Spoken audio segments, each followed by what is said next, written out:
think, like everyone, we as Mancunians, as working class people here in Manchester, we have lost faith in the police. Did do something. It was only one of them that got suspended. What do we want? Justice! Where do we want it? No! A UK police officer has been filmed kicking and stomping on the head of a man who was lying face down on the ground during an arrest at Manchester Airport earlier this week. Now been, I think, the suspension of one police officer this morning, and the Home Secretary is meeting the Mayor of Manchester to discuss this as we speak now. But I think, based on what I've heard and seen, that actually this is not distressing, this is reassuring. The simple answer is that if the police had had to use tasers, which at least 2 officers, if not 3, clearly had, then there was a serious issue going on. While many people have condemned this act, others still see it as the UK police officers waking up because people want them to act.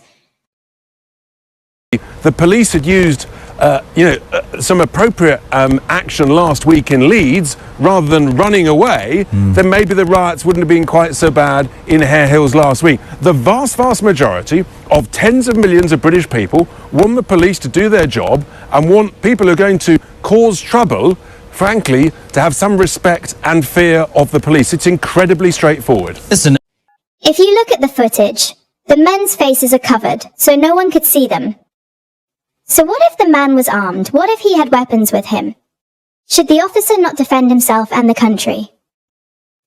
If the officers ran away, everyone would be insecure like the incident in Leeds, so the officers were right to defend themselves if you ask me.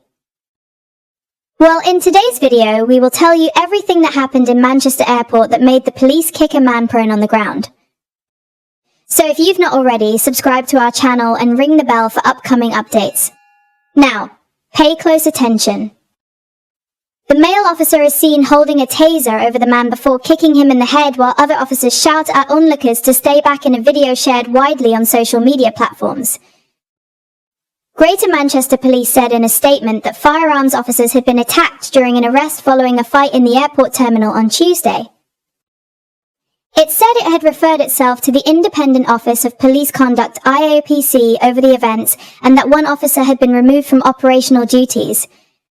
Assistant Chief Constable Wasim Chaudhry said, "We know that a film of an incident at Manchester Airport that is circulating widely shows an event that is truly shocking and that people are rightly extremely concerned about. The use of such force in an arrest is an unusual occurrence and one that we understand creates alarm. One male officer has been removed from operational duties, and we are making a voluntary referral of our policing response to the Independent Office of Police Conduct." The IOPC said it would assess the referral and decide what further action is taken.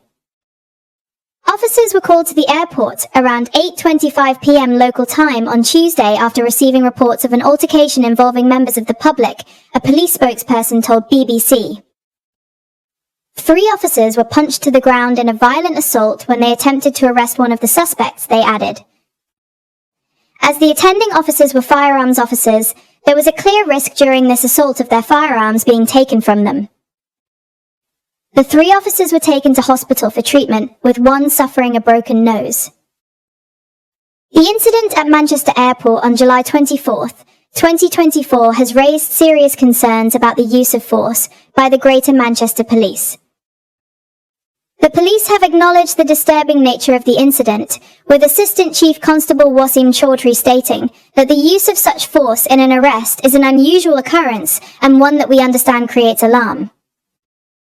However, the police account of the events leading up to the use of force raises additional concerns. The claim that 3 officers were punched to the ground in a violent assault and that there was a clear risk of the officers' firearms being taken justify the level of force seen in the video.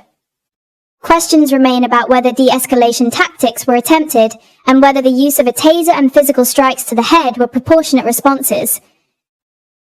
Ultimately, the IOPC investigation will need to carefully examine all the evidence, including body cam footage and witness statements, to determine if the officers' actions were justified and in line with police protocols. Public confidence in the police's ability to handle confrontational situations without resorting to excessive force will depend on a thorough, transparent, and impartial investigation. Only Only then can the appropriate lessons be learned to prevent similar incidents from occurring in the future and to ensure that policing in the UK is carried out in a manner that upholds the principles of fairness, accountability, and respect for human rights. To me, the police were right to defend themselves because no one knows who these people were in the first place, and the police are there to protect. What are your own thoughts on this? Were the police wrong? Share in the comment section below. Don't also forget to subscribe to our channel for upcoming updates.